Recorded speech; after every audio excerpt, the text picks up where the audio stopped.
I had a handful of elevator thoughts as I was editing the last handful of chapters that I wanted to bring up.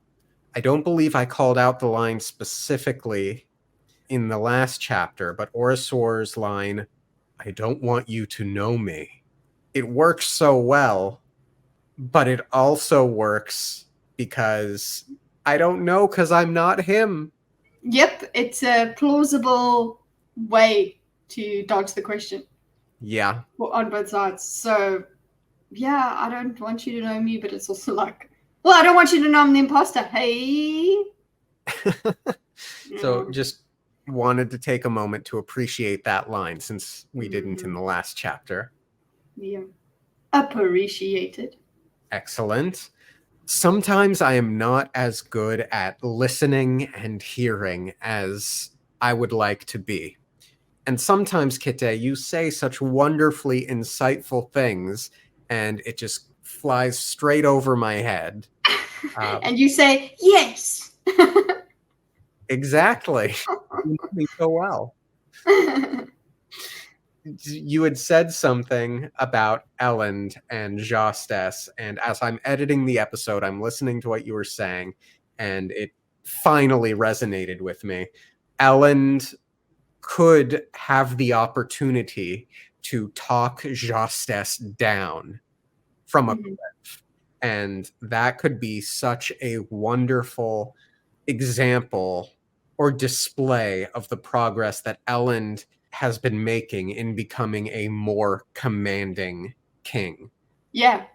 Exactly, yeah. And obviously, like, everyone involved, the assembly, Straff, Set, could all see this occur if Elend is the one who can talk down a Kolos army.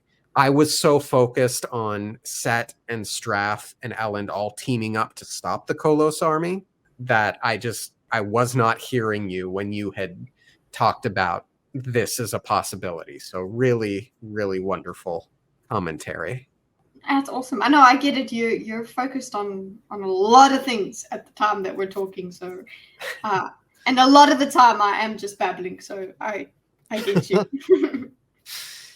And then I had sort of a joke thought when we were contemplating whether or not Breeze could be the hero of ages. I said to myself, is friendship the hero of ages? Are they all going to play a part? That's just making me think of the My Little Pony. But no, what was it? My Little Pony. Friendship is magic. See, I was thinking. Pony, My Little Pony. Yeah, sorry. See, I was thinking more Guardians of the Galaxy. Oh, yeah. Oh, yes, the holding hands thing. Yeah. Yeah. Anyway, just a fun, fanciful thought. You know what? It's going to come true because whoever the hero of ages is, they're going to need friendship to get through what they're going to have to go through. Agreed. Friendship is magic. Agreed. But now we've got this chapter. Yes, we have Sazed back, and we both previously our discussion was, what will his first thing be to say? What is he going to mention first? And it kind of, you just want him to speak about everything. Yes. And we got 2 out of 3 of those everythings. Yeah, and I don't know. I know that there is a lot of stress at the moment, so I'm wanting a lot to happen quite quickly. But I was frustrated because I want more discussion to happen.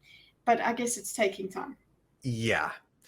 Notably, he had 2 opportunities to share everything, and 2 opportunities meaning 2 groups. He has the crew, and then he has Tindwyl, and he doesn't tell Tindwyl any of this, at least not yet. Yeah, I think we need to give him a break because he is exhausted, and he's still kind of like questioning whether he's done the right thing, and Tindwyl, of course, makes him feel a bit more of that again. But at the same time, he gets a bit Chad with her. I'm so excited for this discussion. Yeah, You know what? I go Sazed, okay. But then also just Vin's secrecy is irritating me at the moment. What else?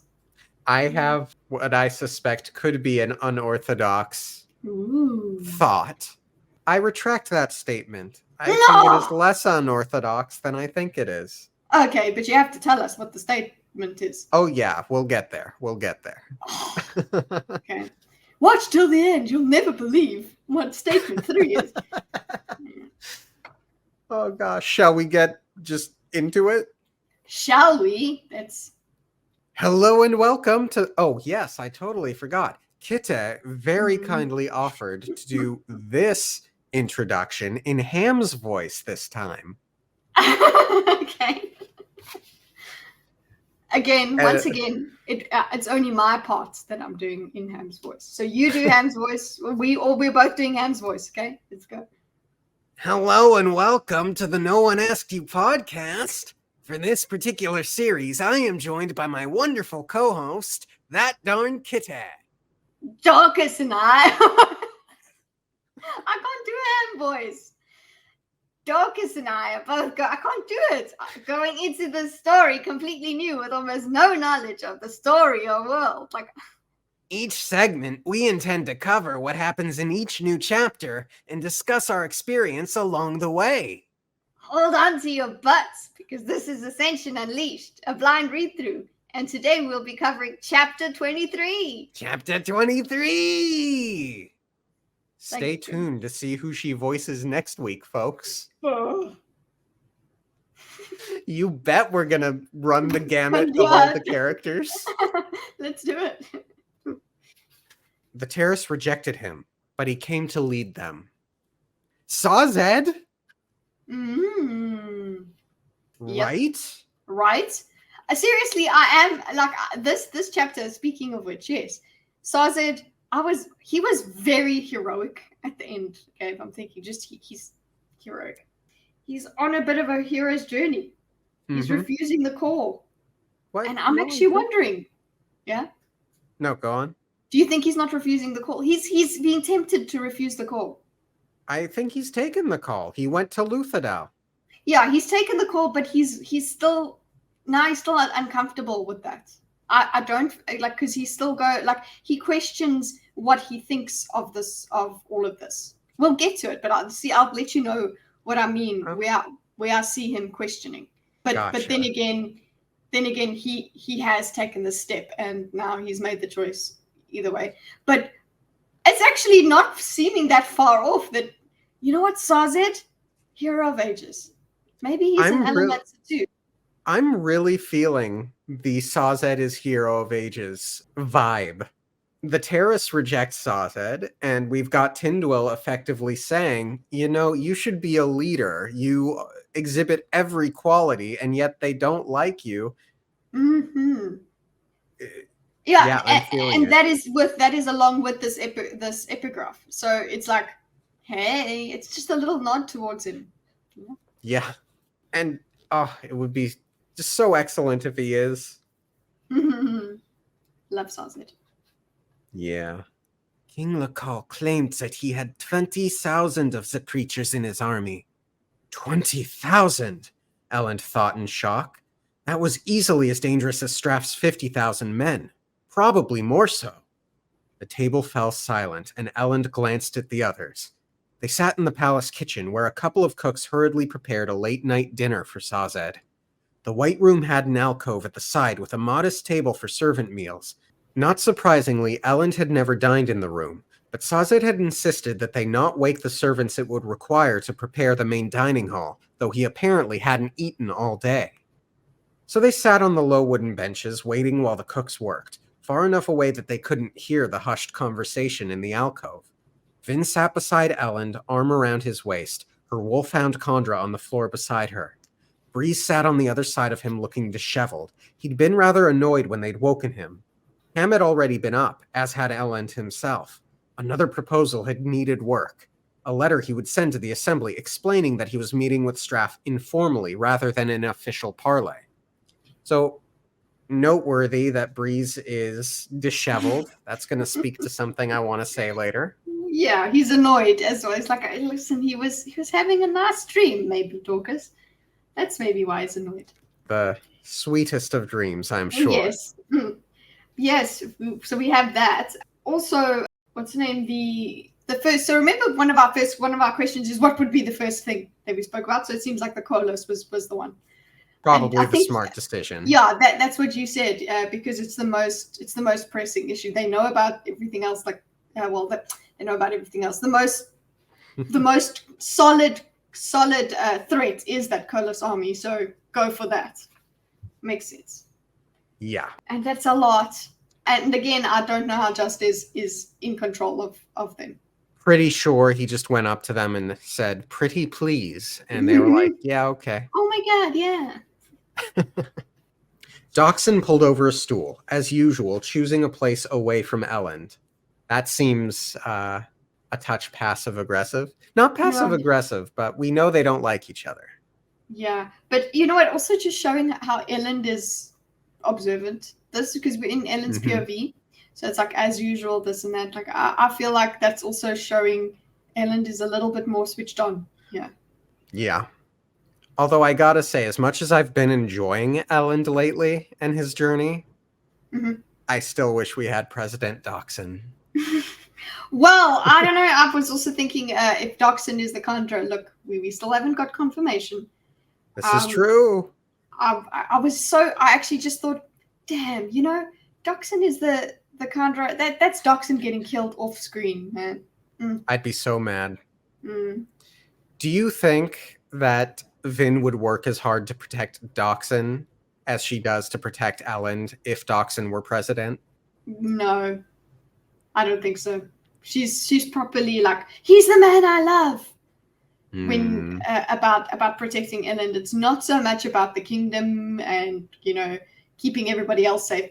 Keep Elend safe, keep the kingdom safe. It's like, no, I don't know. I think I don't think she would neglect Dachshund, but if it came down to Dachshund versus Elend would win.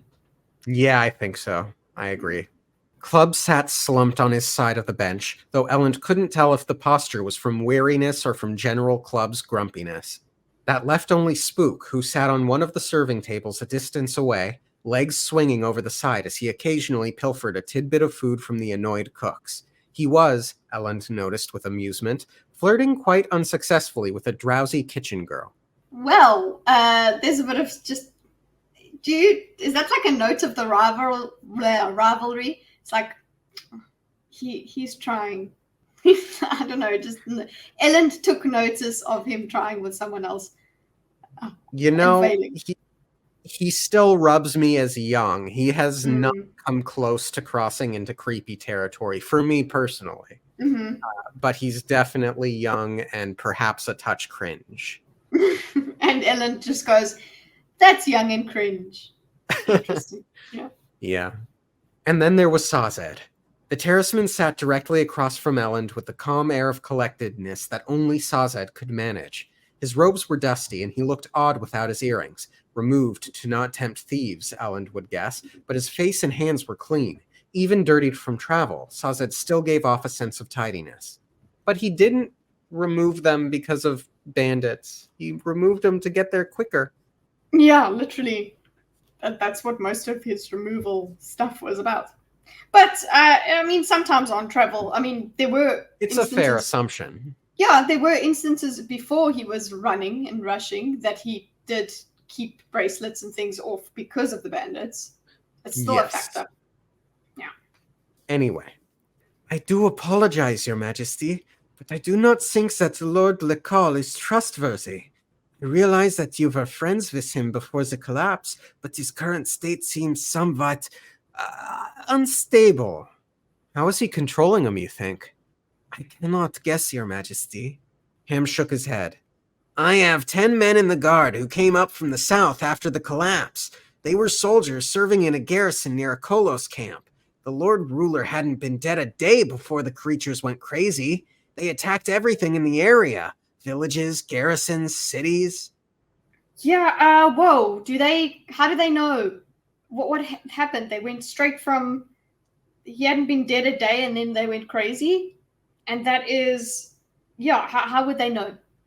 Yeah, that suggests some sort of psychic, I don't mean psychic, but psychic bond or relationship. Supernatural, yeah. An ethereal feeling. Indicator. Yeah. I did posit, if that's the right word, some sort of far distance soothing that he might have been doing on all of them. Ooh. But I don't know how that jives with the rules that we're familiar with. Yeah. Other than that, I couldn't begin to think how it's done. But I feel, I take, like, we don't have to know how it's done. We just know that there's something that let them know that that he was dead before. Like, they don't have messengers running around and all of that stuff. So there's some sort of knowledge that they have. So they are connected in some way, which, I mean, it's nothing new, but it's just another little stone on that pile where we go, okay, cool, the Kolos and the Lord Ruler, he was doing something to control them. Yes. That normal lords and whatevers probably can't do. But then again, using soothing would be a good way to make yourself go through the camp of a Kolos. Just like make them all chilled and chilled and chilled. Yeah.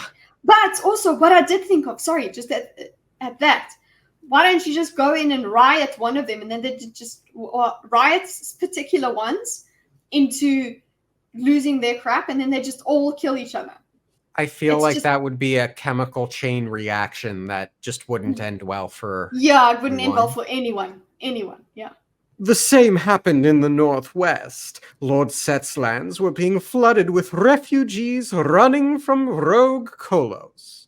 Set tried to recruit the Kolos garrison near his own lands, and they followed him for a time, but then something set them off, and they attacked his army. He had to slaughter the whole lot, and lost nearly 2,000 soldiers, killing a small garrison of 500 Kolos. The group grew quiet again. So they're not beyond people's controls, but it's just like a hairpin trigger. Mm-hmm. Yeah, and now we have an idea of how many it takes to put them down. Mm-hmm. He lost 2,000 soldiers, killing 500 Kolos. So we've got 50,000 from Straff's army. Do we know how much Set has? Something equal to, but not quite like as big? 48. I don't know. Yeah. And then how many do you anticipate is in Ellen's? Is it negligible? Probably. Like, I don't know what they haven't mentioned the numbers. Not really. Not that I don't think so, but also they're not well trained. So let's say 110,000 to 20,000 Kolos. It's a lot of death. I mean, you could do it, but it's a lot of death. And also, these are numbers that actually aren't working together very well. Okay, let me ask you this. Just from like a meta story enjoyment perspective, it feels like this book is kind of building toward a big battle at some point. Am I wrong in this? No, I think that's quite clear. We've got armies all over the place, which means there's going to be some big battle. There has to be. Okay, so if the book does take the direction of Ellen talking down Jostess and averting a war, averting a battle more specifically, are we going to feel cheated if there's no battle at some point in this book? I don't feel like I'll feel cheated if the talking down and the avoidance of the battle has enough sting to it. Like if it makes sense that it doesn't feel just contrived that they don't fight, you know? Like, oh, that's nice and convenient. They didn't fight. So I feel like the story itself, if there is no battle, the story itself will make it satisfactory that there was no battle. But then again, that would make me still cautious for the future, because you don't just get away with that. Conflict delayed is conflict multiplied. So There's just something, Chekhov's Kolos about the Jastes army. Yeah, it would be a miracle if there wasn't. I feel like there would be there is some sort of, we do need conflict, of course, in this story, but it doesn't necessarily have to be on the army scale, but it seems like it will be. So my answer is, I have faith in the story. I do too. I'm sure it will be satisfactory regardless. And it doesn't even have to necessarily be with the Kolos. Like, he could talk them down and then Straff ends up attacking or something. I don't know. But it was an interesting line of thought. The group grew quiet again, the clacking and talking of the cooking staff nearby sounding louder. 500 Kolos killed 2,000 men, and the Jastes force contains 20,000 of the creatures. Lord Ruler. How long? Club said. How far away are they? It took me a little over a week to get here, though it looked as if King Lekal had been camped there for a time. He's obviously coming this direction, but I don't know how quickly he intends to march. Probably wasn't expecting to find that 2 other armies beat him to the city. What do we do? I don't see that we can do anything, Your Majesty, Dockson said, shaking his head. Salzad's report doesn't give me much hope that we'll be able to reason with Jastes, and with the siege we're already under, there's little we can do. He might turn around and go, with 2 armies already here. Salzad looked hesitant.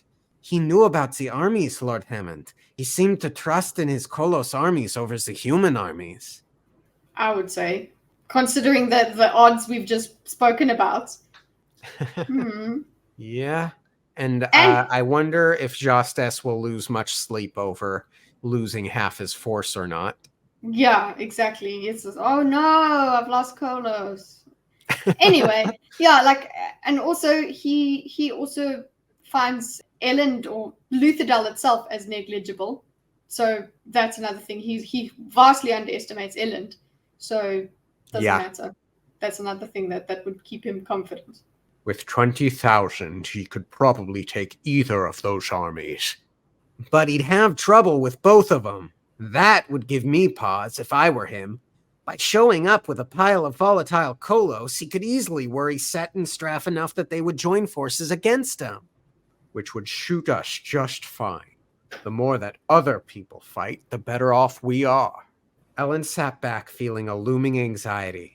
It was good to have Vin's arm around him, even if she didn't say much. Sometimes he felt stronger simply because of her presence. He's in love. Did you think that maybe Vin would use a little bit of emotional animancy on him to help him? I think that's more of a Breeze thing. I'm not sure. Yeah. Vin would find that too manipulative, yeah. Yeah, I feel like Vin would have had a conscious thought about doing that, such that we would already know if that's a thing that she does. And she would dismiss it. I can imagine her dismissing it because, in the same way she doesn't want to test him.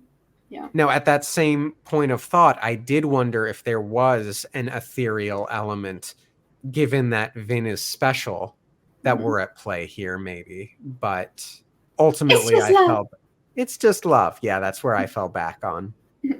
It was good to have Vin's arm around him, even if she didn't say much. Sometimes he felt stronger simply because of her presence. 20,000 Kolos.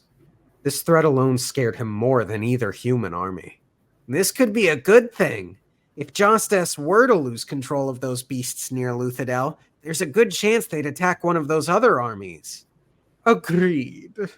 I think that we need to keep stalling. Draw out this siege until the Kolos army arrives. One more army in the mix means more advantage for us. I don't like the idea of Kolos in the area, Ellen said, shivering slightly. No matter what advantage they offer us, if they attack the city, I say we worry about that when and if they arrive. For now, we have to continue our plan as we intended.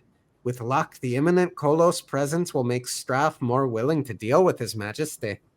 Oh, look at, well done. Woo! Okay, so in my edition, It goes, for now, we have to continue with our plan as intended. His Majesty meets with Straff, trying to manipulate him into a covert alliance with us. I was going to ask you about that line, whether it irritated you, because it's one of those repetition things. But in your edition, it's nice and neat, and just with luck, the imminent Kolos presence will make him more willing to deal. I think that is a better. Yeah, see that had I had your line, I would have been frustrated and called it out here. I'm curious. I called it out because I'm with the Tor Fantasy version, and I think you're with a different edition. I think yours is a later edition. Yeah, mine is a later edition. Let's check mine. Dragonsteel Entertainment, printed. Orion Publishing Group. Interesting. Yeah. Interesting. Yeah, so the main thing was 2007. First published in Great Britain 2009, sorry. And then, yeah. Well, interesting. I say we worry about that when and if they arrive. For now, we have to continue our plan as we intended. With luck, the imminent Kolos presence will make Straff more willing to deal with His Majesty. Elend nodded. Straff had agreed to meet, and they'd set a date for a few days away. The Assembly was angry that he hadn't consulted with them about the time and place, but there was little they could do about the matter. So there will be civil unrest from the Assembly, right? Over all of this, he keeps highlighting how upset they are. Yeah. And not unjustifiably. No, absolutely. And I mean, this was already our concern, because it was like, what if he never meets with them? Then there's going to be some sort of confusion there. But now he's trying to say it's not official. He's trying to get away on a technicality that is even more technical than not meeting him. At least when you don't meet him, that's it. But here you're saying, oh, well, I'm meeting him, but it's not for real, guys. That's not a good argument. Look, here's how Elend has to play it, but it will involve him being a touch dishonest, right? So he goes to the Assembly and he's like, hey, look, guys, if this were an official parley, members of the Assembly would be there to bear witness to my meeting with Straff. But Straff specifically said I had to go into his camp to meet him, and I will not allow a member of this Assembly into an enemy camp like that. So I am going to meet with him unofficially, not as a parley, to discuss how we can mutually set up a parley in observance of the Assembly, of members of select members of a committee assigned by the Assembly. That's a good plan. You could argue it. Makes them feel important. Yeah, but I feel like, look, you are taking a risk with certain strong Assembly members that would be like, I'll come with you, I don't care. You might get that, but that's the risk he should take. I wonder if he'll just be like, no, I just want him to meet my girlfriend. I'm just meeting my dad, guys. I just want Vin to meet my dad, and that's actually why we're seeing each other. Never mind all this conflict and whatever, and that's the reason.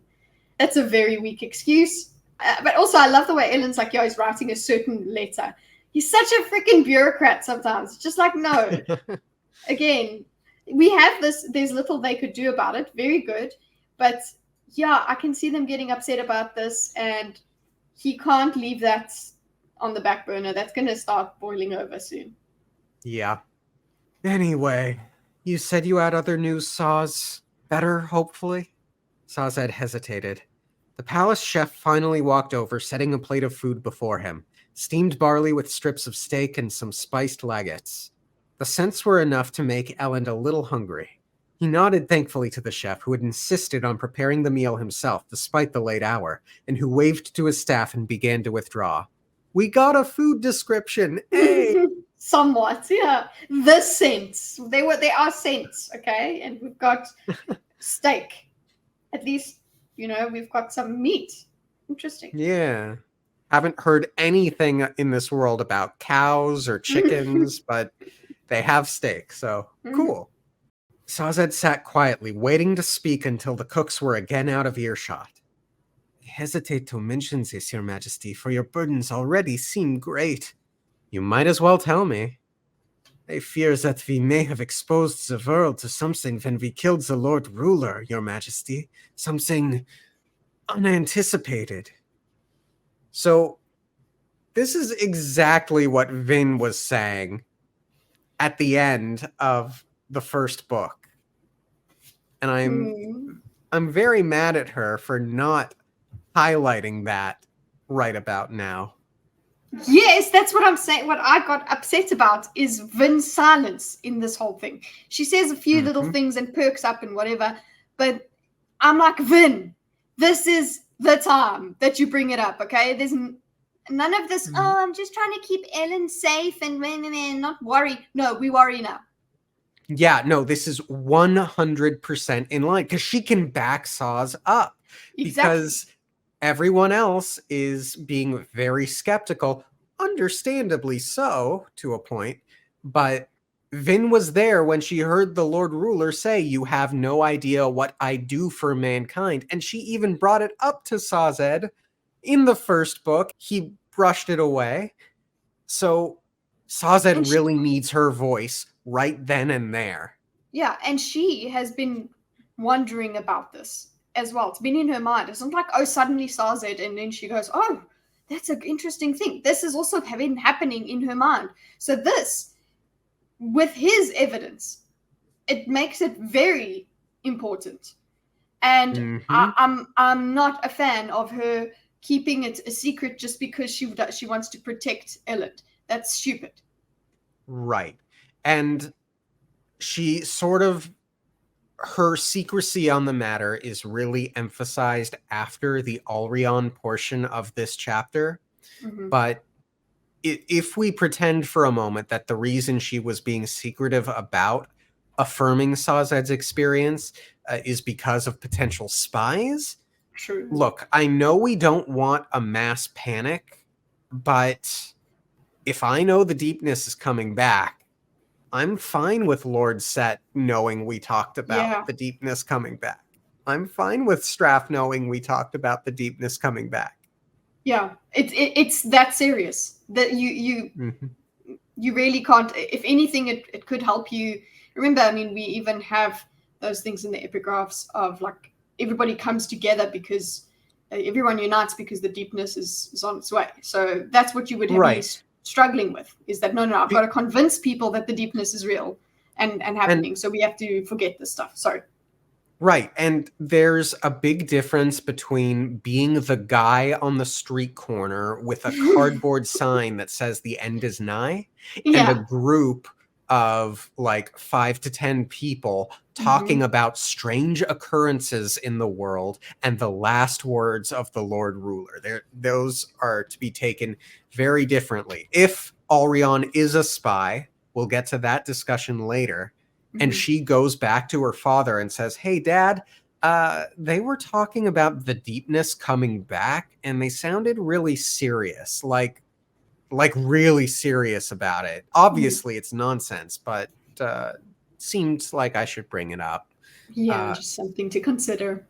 Yeah, that is a much different result than guy on the street corner. So yeah, absolutely. And yeah, just within, I understand, okay, there is caution, but like you said, this is too big for that kind of caution. And to do it like now, speak about it right now, if you must. It just be like, listen, I want to speak to them, to Sazed by myself, or something like that. I don't see how keeping quiet about it is going to help. You know, she blamed, look, we had that great Vin side last chapter. She blamed Orosur for knowing and not telling. Knowing and about here she is knowing and not telling. Exactly. So she knows more, but she's not telling. She's not under a contract or something that like bound to her entire being to make her not tell the truth. Because remember, she said, "Oh well, if you had told us, then we could have found another way. We could have done something about this." Well, look what you're doing, love. Yeah, and let's have a quick discussion about what she knows and doesn't know. She suspects that the mists are coming earlier, but she doesn't know that for a fact. She's Mhm. a touch neurotic about whether or not that is, I think, true. But what she does know is that there is a mist creature not unlike the thing that stabbed Fedek. And she does know that her friends are potentially in danger from it if she Mhm. makes that connection, which she already has. She should be telling the group this. Yeah, absolutely. It's not just Chandra fancy be anymore. damned. Yeah, Yeah, it's not fancy anymore. We need more minds on this. Remember in the first book as well, we were like, oh, I think there were a few parts where we were like, we need more brains on this. We need more people to be talking about this, because we can't just have one working on the problem. We need everybody working on it. And Vin is now making the decision to keep it all close. Look, I expect there will be more discussion, and maybe she'll keep it just between her and Sazed. But right now, just her silence here is, I don't agree with it. It's a waste of time. agreed. I fear that we may have exposed the world to something when we killed the Lord Ruler, Your Majesty. Something unanticipated. Breeze raised a tired eyebrow. Unanticipated? You mean other than ravaging Kolos, power-hungry despots and bandits? I speak of items a little more nebulous, I fear. There is something wrong with the mists. Vin perked up slightly beside Elend. What do you mean? I have been following a trail of events, Sazed explained. He looked down as he spoke, as if embarrassed. I have been performing an investigation, you might say. You see, I have heard numerous reports of the mists coming during the daytime. Ham shrugged. That happens sometimes. There are foggy days, especially in the fall. That is not what I mean, Lord Hammond. There is a difference between the mist and ordinary fog. It is difficult to spot, perhaps, but it is noticeable to a careful eye. The mist is thicker and, well...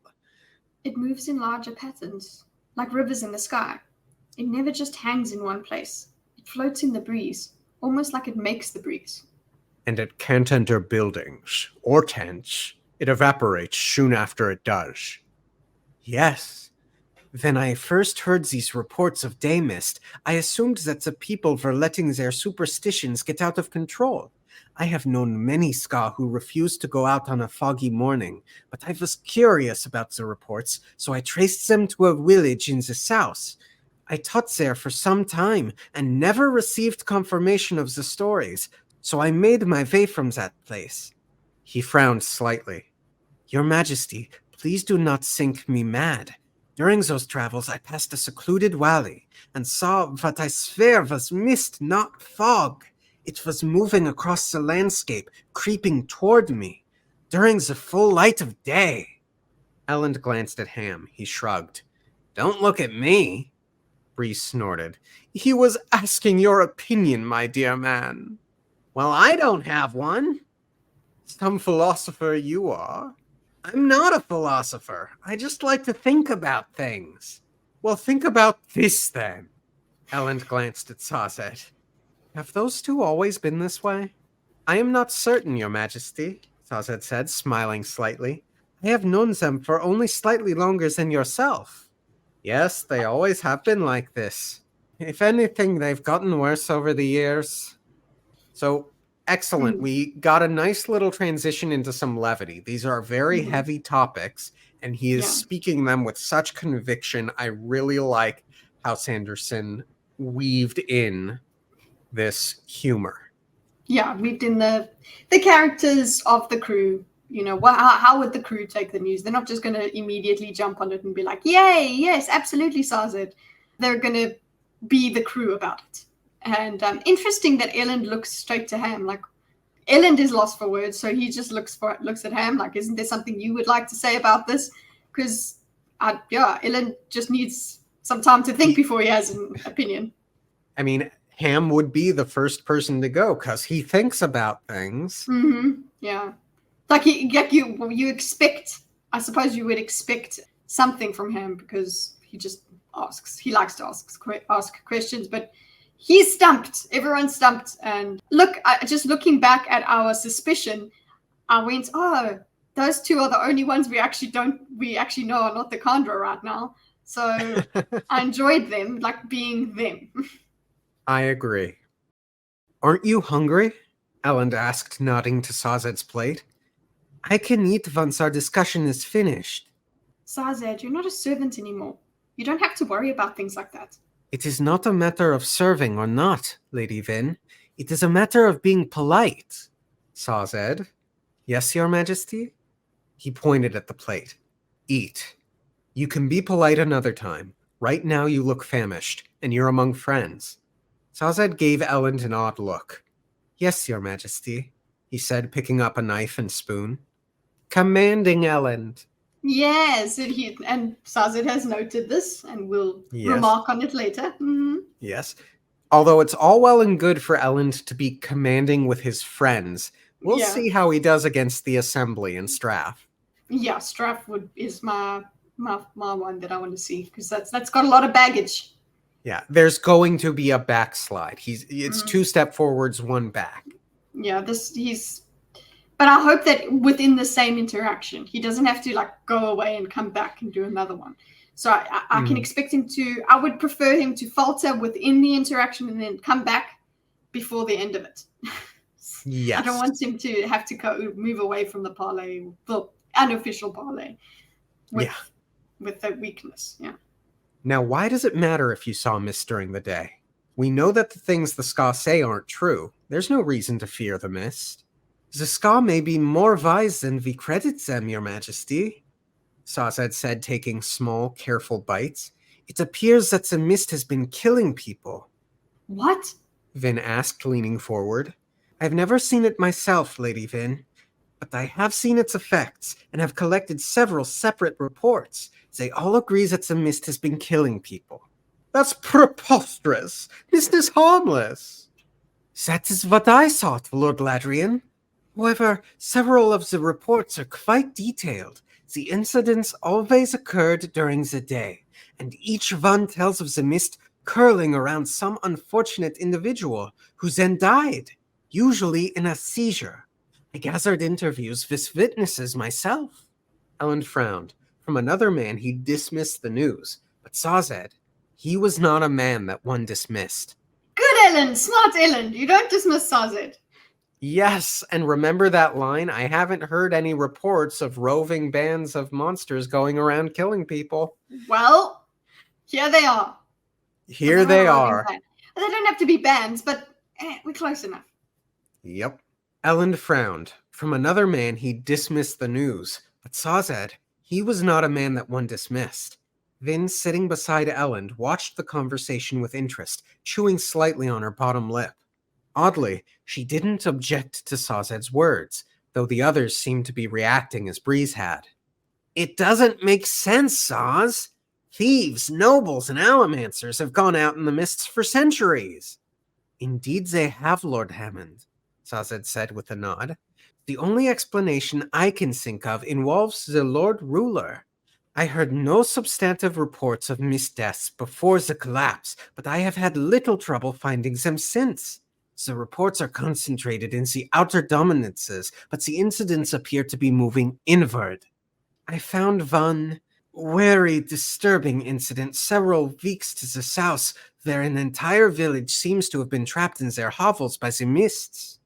Why would the Lord Ruler's death have anything to do with the mists? Really, Breeze? Yeah, they really this is just life to them. The mists do not have a connection with the deepness and the Lord Ruler, whatever. This was it's been like this always. The sun's always been red. The ash has always been falling from the sky. Mists have always been around. Why would they be connected? That's so strange. The guy who supposedly stopped the deepness dies. The connection is there.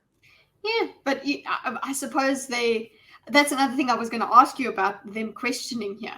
Like, is it satisfactory? I guess that these are just the common things you would do when you're posed with an obvious connection. World you're trying ending. to you're trying to deny denial. You're like, yeah, but why? Come on. Yeah, I think it's just denial. It's just coping. Yeah. I get it. It's way above my pay grade. I've never had to think of this kind of thing before. Yeah. Why would the Lord Ruler's death have anything to do with the mists? I am not certain, Lord Ladrian, but it is the only connection I have been able to hypothesize. Breeze frowned. I wish you wouldn't call me that. I apologize, Lord Breeze. I am still accustomed to calling people by their full names. Your name is Ladrian? Unfortunately, I've never been fond of it. And with dear Sazed putting Lord before it, well, the alliteration makes it even more atrocious. That's hilarious after the way that you've been saying, for the way you've been playing Breeze, because you'd make the alliterations sing. Thank So it's you. quite funny. Is it me, or are we going off on even more tangents than usual tonight? We get that way when we're tired. In any case, our good terraceman must have his facts wrong. Mists don't kill. This definitely strikes as denial. Yeah, just denial. Just we're not thinking it. Also, we're tired. Thanks for reminding us, Breeze. Although you've obviously been a bit busy. So like they just can we just put this away? He must be wrong. That's fine. Just we have enough problems. I mean, they do, but no, this is real. And how silent has Vin been? We've been in like 2-3 pages. The only thing you're asking Vin is what Breeze's name is. Yeah. Wake up, girl. Please. Hey guys, there's a mist creature, and I've been afraid of the mists lately. Yes, no, she doesn't have to say that part, but well, I would expect her to say something like, the mists do feel different. Maybe it's just me or whatever. Just be honest. And hello, even if you know what, fine, let's be charitable. You don't even have to say they feel different. You can just say, oh, I kind of got attacked by the mists too, and they touched my arm, and my arm went completely numb. Hello? Yep. That would go a very, very long way towards convincing the crew. Also, by the way, remember that thing that killed Fedek? That's also what reminds me. Like, there is a lot to talk about here, Vin. I'm very disappointed in you. Yup. A little Charlie Day meme, but hey, if the Charlie Day meme is right, it's right. Exactly. I would rather overreact. Okay? I can only report what I have discovered. I will need to do some more research. So you'll be staying? Vin asked, obviously hopeful. Sazed nodded. What about teaching? Breeze asked, waving his hand. When you left, I recall that you said something about spending the rest of your life traveling or some nonsense like that. Sazed blushed slightly, glancing down again.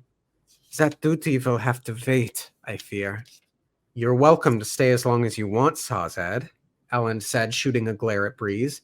If what you say is true, then you'll be doing a greater service through your studies than you would by traveling. Thank you, Ellen. Yes, thank you, Ellen. Do you think Breeze was trying to be a touch cruel, or do you think it was cruel born of the fear that what they're saying is true, but he's in denial? Or do you think it was just Breeze being tired? What do you think motivated that line? Both the tired and the denial. Tiredness and the denial is just like, why are you here anyway? Did you really have to come and bring this extra problem? As if it's Sazed's fault that there is this extra problem. that if Sazed didn't bring it up, it would not be a thing. It's like he was better off when he didn't know. So it's all about the denial and the tiredness and whatever. It's just like, and also obviously we are getting, for the reader's benefit, we are also getting a bit of an insight into Sazed, how he's feeling about what he's doing, and he's getting a little bit of pushback from people by being reminded that his duty was somewhere else, kind of thing. But that's why I was so excited when Ellen said, no, you're doing a greater service. Because agreed. And that is not what because what Sazed tries to say to himself is, oh, it's his ego and all of that. And that is not at all what he's going after. It's his worry. He's worried about it. It's his instincts, it's his knowledge. So I love what Ellen has said to him here, and he needs to keep that in mind. He's doing a greater service. So this is, I agree. Yeah, one more thing.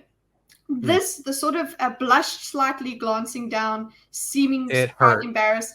Those are those kinds of things. That's what I mean by him not exactly refusing the call, but being uncomfortable with having made that call. and come to the call. You know what I'm saying? Yeah. No, I totally get that. If what you say is true, then you'll be doing a greater service through your studies than you would by traveling. Perhaps. Though, you probably could have picked a safer place to set up shop, one that isn't being pushed around by 2 armies and 20,000 kolos. Sazed smiled, and Elend gave an obligatory chuckle. He said that the incidents involving the mist were moving inward, toward the center of the Empire. Toward us. Something else to worry about. What's going on? A voice suddenly asked. Elend turned to the kitchen doorway where a disheveled-looking Ulrion stood. I heard voices. Is there a party? We were discussing matters of state interest, my dear. The other girl is here.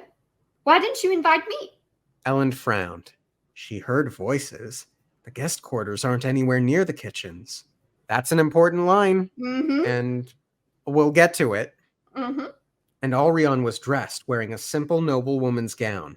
She'd taken the time to get out of her sleeping clothing, but she'd left her hair disheveled, perhaps to make herself look more innocent. I'm starting to think like Vin, Elend told himself with a sigh. As if to corroborate his thoughts, he noticed Vin narrowing her eyes at the new girl. Go back to your rooms, dear. Don't trouble his majesty. Ulrion sighed dramatically, but turned and did as he asked, trailing off into the hallway. Elend turned back to Sazed, who was watching the girl with a curious expression. Elend gave him an ask-later look, and the terraceman turned back to his meal. A few moments later, the group began to break up. Vin hung back with Elend as the others left. I don't trust that girl, Vin said as a couple of servants took Sazed's pack and guided him away. So, I know why Sazed left, but I was really hoping for a Vin, Elend, Sazed scene now. Let everyone else leave, but I want the 3 to... But it's fine. It's fine. Fine. It'll be fine. This is fine. Whole room is on fire. Okay. I don't trust that girl, Vin said as a couple of servants took Sazed's pack and guided him away. Elend smiled, turning to look down at Vin. Do I have to say it? She rolled her eyes. I know. You don't trust anyone, Vin. This time I'm right. She was dressed, but her hair was disheveled. She must have done that intentionally. I noticed. You did? She sounded impressed. She must have heard the servants waking up Breeze in clubs, so she got up. That means she spent a good half an hour eavesdropping. She kept her hair mussed, so we'd assume that she had just come down. Vin opened her mouth slightly, then frowned, studying him. You're getting better, she eventually said. Either that or Miss Ulrion simply isn't very good. Vin smiled. So let's have this conversation now. I kept saying we'll get to it, so let's have it now. We're here. On one hand, I do believe it's what they think. I do. Yes, she's mussed her hair and all that on purpose, yes. Yes. So I do think there was some spymanship going. But I have a conspiracy theory. Ulrion was totally sleeping with Breeze, right? Yeah, well, they were doing something. She didn't... Okay, so look, it is a good note that Elend was like, well, she's not wearing night clothing. So she had taken the time to change in his mind. But I'm wondering if she ever got to her night clothing.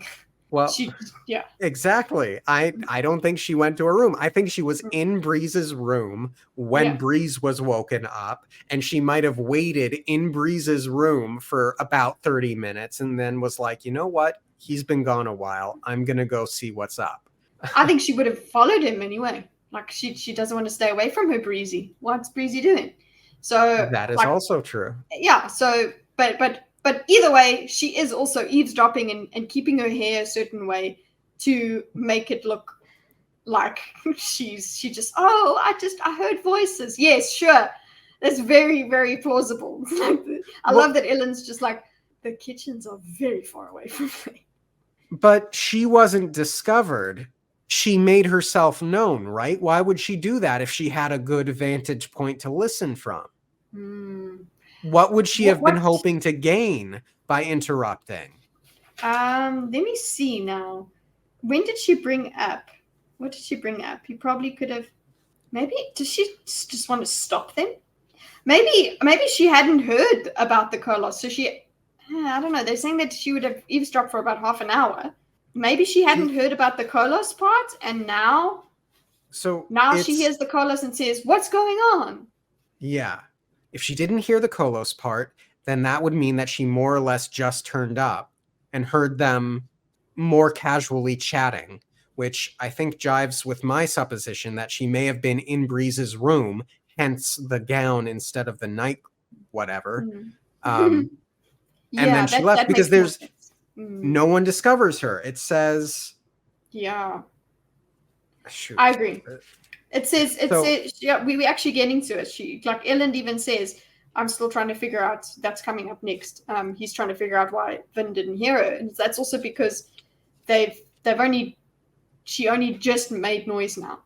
I don't think she actually heard for the whole half an hour. Yeah. So he's thinking to himself, and then something else to worry about, and then what's going on. So then we have to ask ourselves, the Haverfrex cannery bit of information, was that just legitimately like an attempt at good faith sharing something, but she doesn't realize it's so obvious they already knew? Or was it deliberately bad intel that would have been so obvious so as to help build this cover of the sort of doddering dumb girl? I don't know if it's as good a cover as we had with... It wasn't Shan. Which was the other one? Oh, yeah. I know who you're talking about. Yeah, the other courtly and portly lady that really did a switcheroo on us. Would he use the same trick on us? Excellent question. Uncertain, but I very much want to believe that they are being understandably a touch too paranoid over the matter, and I think the simpler solution is simply that she didn't have her nightgown on her because she was with Breeze. Yeah, but she is eavesdropping for her own health because she's nosy. That too. It's just because she wants to know what Breeze is doing. I think that her obsession with Breeze seems to be real. So she might be smarter than she lets on. For some, because that's just a coping mechanism she's used, because that's what a lot of noblewomen would have done. But at the same time, I don't think she's just acting with Breeze. I think she does care about him. We'll see. Agreed. Either that or Miss Alrion simply isn't very good. Vin smiled. I'm still trying to figure out why you didn't hear her. The cooks. Too much noise. Besides, I was a little distracted by what Sazed was saying. And what do you think of it? Vin hesitated. I'll tell you later. All right, Ellen said. To Vin's side, the Condra rose and stretched its wolfhound body. Why did she insist on bringing Orasur to the meeting? Wasn't it only a few weeks ago that she couldn't stand the thing? The development! Yeah, she's forcing him to be a part of the group whether he likes it or not. Yeah, see what the crew is like, Orasur. There's a different way of living. Yeah, and then ask his opinion after the fact because he's a dog. And probably ancient as well. He knows a lot. Yeah, that is...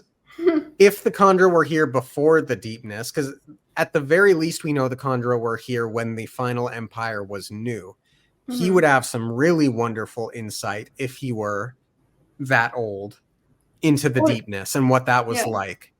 That does beg the question, why haven't people gotten a Condra under contract and just ask all of these historical questions? They didn't care to ask. They're too busy thinking about their current situation and their current power and politics. They don't consider. They're doing the Breeze thing. They're thinking about what's right in front of them. And why would they ask about the deepness? Especially the way that they use Condra. They're using Condra for their house politics. Whereas if Sazed had a Condra, he would definitely be asking those sort of questions as part of the contract. True. Yeah. But then again, so even if Orasur is some sort of young Condra and doesn't really know much, his culture still has some sort of knowledge, I think. Agreed. But again, we do understand that there is some weird secrecy there, but we are hoping he just leans into the rogueness now. Yeah. And this does affect you too, Mr. Condra Dude. So, Agreed. tell us. The wolfhound I'll tell you later. Sorry. Also, just again, I'll tell you later. Vin! Fuck's sake. At this point, now that everyone's gone, I think it's fair to say, okay, we can wait until we're, in bed. Yeah, but she's gonna go out again. Yeah. She like you said, you wanted the Vin Illen Sazed. I'm like, okay, fine. Can we at least get Vin Illen? No, we can't get Vin Illen either. So, goddamn. The wolfhound turned, glancing at the kitchen windows. Vin followed its gaze. Going back out? I don't trust this night. I'll stay near your balcony in case there's trouble. She kissed him, then moved away. He watched her go, wondering why she had been so interested in Sazed's stories, wondering what it was she wasn't telling him. Stop it, he told himself. Perhaps he was learning her lessons a little too well. Of all the people in the palace, Vin was the last one he needed to be paranoid about. But every time he felt like he was beginning to figure Vin out, he realized exactly how little he understood her, and that made everything else seem a bit more depressing. With a sigh, he turned to seek his rooms, where his half-finished letter to the assembly waited to be completed. Ellen, she talked to you about it. Yes, Ellen, and you dismissed it. So you yourself as well could have been like, hey, Vin, remember, this works. But you know what? They're all under a lot of pressure and they all don't want this to be real.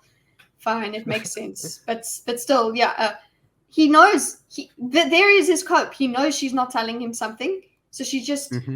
So he's just like, you know what? Oh, well, she hasn't told me outright, okay? She hasn't said, hey, Ellen, wake up here, slap. Listen to me. So he's not going to go and make that connection yet because he's too busy thinking about his damn assembly letter, which, again... They've got a lot going on. It's heating up. Perhaps I should not have spoken of the mists, Sazed thought, following a servant up the stairs. Now I have troubled the king about something that might simply be my delusion. It's not Sazed, but okay. I was waiting for you to go, stupid Sazed, no Sazed. Stupid Sazed, no Sazed. They reached the top of the stairs, and the servant asked if he wished a bath drawn. Sazed shook his head. In most other circumstances, he would have welcomed the opportunity to get clean. However, running all the way to the Central Dominance, being captured by the Kolos, then marching the rest of the way up to Luthadel had left him wearied to the furthest fringe of exhaustion. He'd barely had the strength to eat. Now he wanted nothing more than to sleep. The servant nodded and led Sazed down a side corridor. What if he was imagining connections that didn't exist? Every scholar knew that one of the greatest dangers in research was the desire to find a specific answer. He had not imagined the testimonies he had taken, but had he exaggerated their importance? What did he really have? The words of a frightened man who had seen his friends die of a seizure? The testimony of a lunatic crazed to the point of cannibalism? The fact remained that Sazed himself had never seen the mists kill. What's the alternative, Sazed? Okay, he's saying, what if I'm making connections that don't exist? What if you're making connections and they're right? And none of these thoughts would be happening right now if Vin had simply said, hey, there was a mist creature that attacked me. Yeah, exactly. Like, if Vin told him about that and then he said, oh, maybe Vin's mind is taxed or whatever, then he would say to himself, I could see him saying to himself, no, now I'm making excuses because I'm scared. Like, I can see that happening. But this over here is, it has a bit more heft because he is just relying on his own thoughts and he's cautious. He's got all this baggage of being a keeper and not doing his duty or whatever. Just being, basically, he has this weird thing that he's being cocky by making these connections. But what I'm thinking is, what if you're right and you've ignored this? That's worse. The stakes are so high that you have to go with this. You have to confirm. The worst thing that you can do is just leave it and be right. Why not find out that you're wrong? Well said. And fortunately, he is, in fact, following through on this. So. Yes, exactly. Like, look, good Sazed. Yeah, good Sazed. Like, he is following through on that. So he has these doubts, whatever. But the thing is, he's still like he's answered the call. He's there in Luthadel. As much as he's trying to talk himself out of it, maybe he's also trying to cope. Be like, oh, no, you know what? Just leave it. Everything is too. No, there's enough. There's enough to worry about. Maybe I'm just. I mean, that's what Breeze was basically doing. Yeah. The servant led him to a guest chamber, and Sazed thankfully bade the man good night. He watched the man walk away, holding only a candle, his lamp left for Sazed to use. During most of Sazed's life, he had belonged to a class of stewards prized for their refined sense of duty and decorum. He'd been in charge of households and manors, supervising servants like the one who had led him to his rooms. Another life. He had always been a bit frustrated that his duties as a steward had left him little time for study. How ironic it was that he should help overthrow the final empire, and find himself with even less time. I liked that line. He just wants to nerd out. Let the man nerd out. Yeah, I think he's earned it. He reached for the door and froze almost immediately. There was already a light inside the room. How did she know that that was the room they would take him to? Did she even order which room? I can see her ordering servants around. Did they leave a lamp on for me? He wondered. He slowly pushed the door open. Someone was waiting for him. Tindville, Sazed said quietly. She sat beside the room's writing desk, collected and neatly dressed as always. Now, I will say, if we couldn't have the other stuff we wanted in this chapter, at least we got this stuff. Yeah. This was satisfying. Very. Like, we would have been going, okay, I want Sazed and Tindwell to talk now. What's going to happen between them? So here we go. We got this. Sazed, she replied as he stepped in, shutting the door. Suddenly he was more acutely aware of his dirty robes. You responded to my request. And you ignored mine. Sazed didn't meet her eyes. He walked over, setting his lamp on top of the room's bureau. I noticed the king's new clothing, and he appears to have gained a bearing to match them. You have done well, I think. We are only just started. You were right about him. King Wencher is a very good man, Sazed said, walking to the wash basin to wipe down his face. He welcomed the cold water. Dealing with Tindwell was bound to tire him even further. Good men can make terrible kings. But bad men cannot make good kings. It is better to start with a good man and work on the rest, I think. Perhaps. I don't know if I agree with that. Bad men cannot make good kings? I think there are bad men who can make effective kings. Mm-hmm. Yeah, but not good. Yeah. They're not good as in they're a force for good, a shining light kind of thing. They can be better than a bad king. So yeah, I can see what you mean. You're just being more nuanced than what they're talking about here. It's a really interesting thing to think about. It's more difficult to make a bad man do something good. Yeah. Unless you consider that the well-being of a kingdom and its citizens ultimately does in fact benefit the king. Even an evil king might make good choices because he understands that that's the pragmatic thing to make. Yeah, that would be the way that I would try to manipulate that bad king. But but what Sazed is saying is, hey, it's still better to start with something good, okay? Because if you had something really, really bad, you don't know how difficult it would be to control that person. So it's still valid. It's what we have at the end of the day as well. It's what you have. And work with what you have. Also true. Good men can make terrible kings. But bad men cannot make good kings.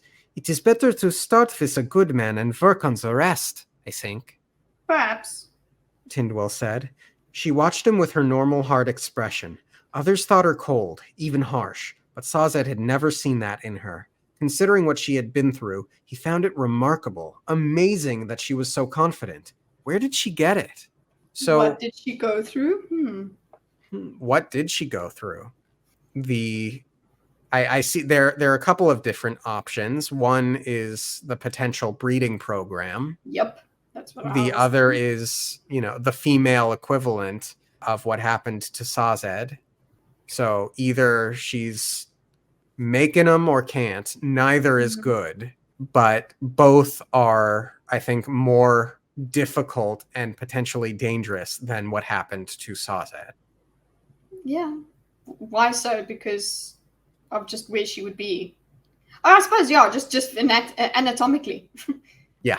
Yeah, it's just more. And either way, being a keeper, being a terraceman, not really a good experience for anyone, I would expect. That too. But also we get the second now line that begins to feed into a little bit of a romance, yeah? I didn't really think so much romance. Not yet. More I thought well of care.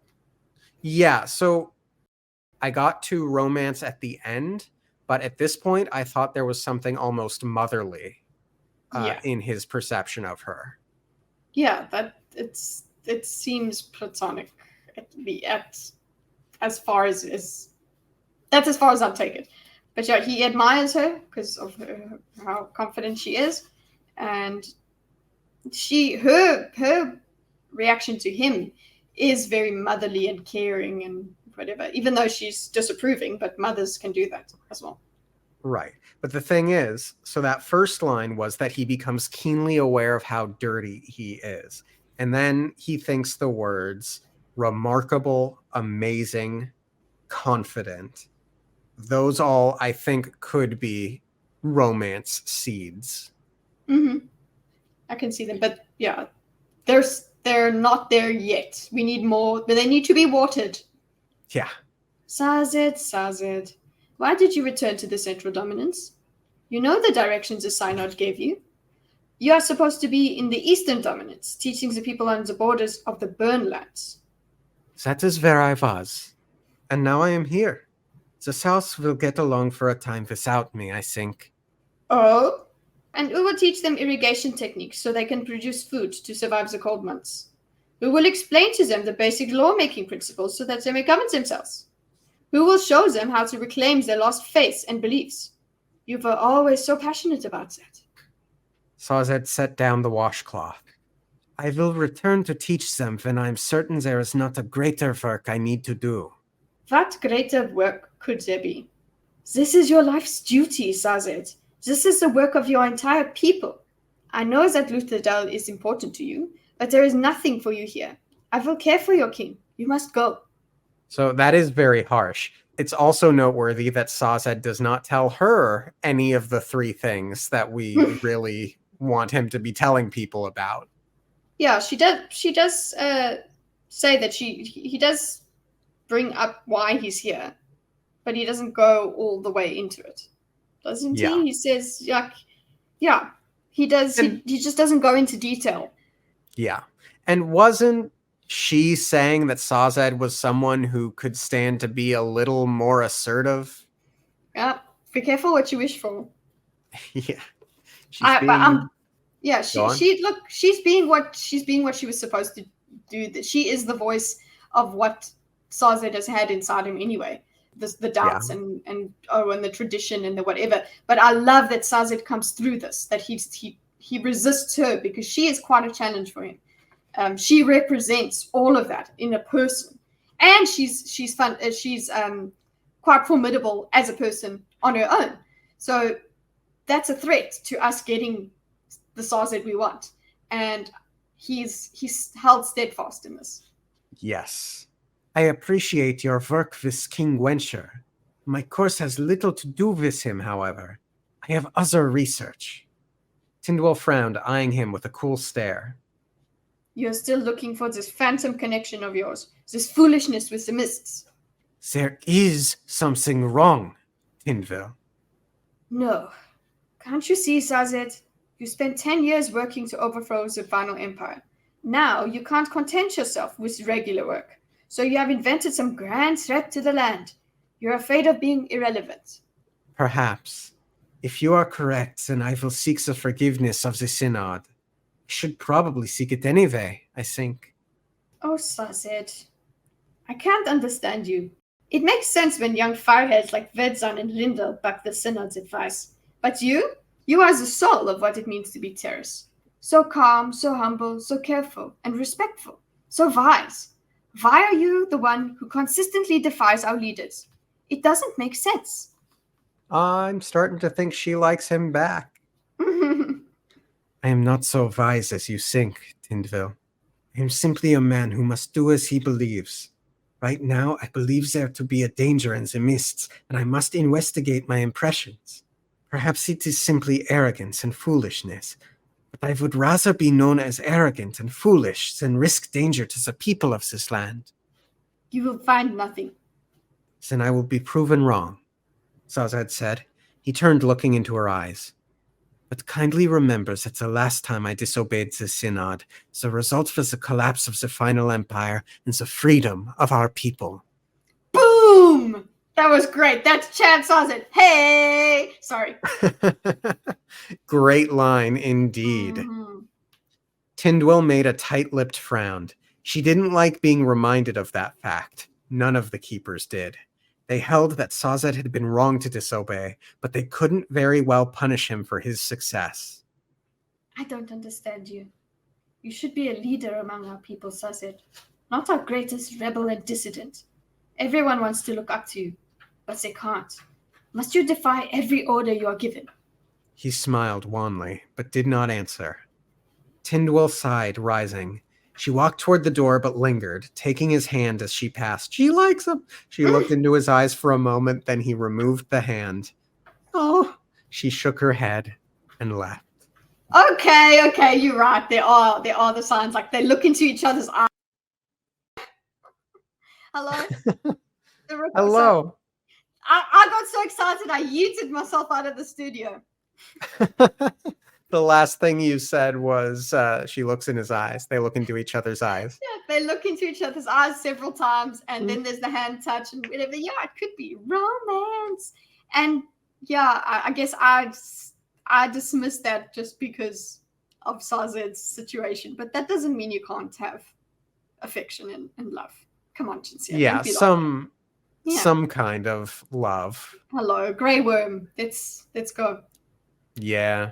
Well, I enjoyed this chapter quite a lot, if you couldn't tell. Yeah. Lots of really juicy, wonderful character work. Mm-hmm. Frustrating feelings. Yep. But I'm enjoying it, as usual. Me too. Anything else to say? Like the video! If you like, it would be tremendously helpful. Thank you all for tuning in. Have a wonderful rest of your week. And we'll see you next time. Okay, thanks, bye. Bye.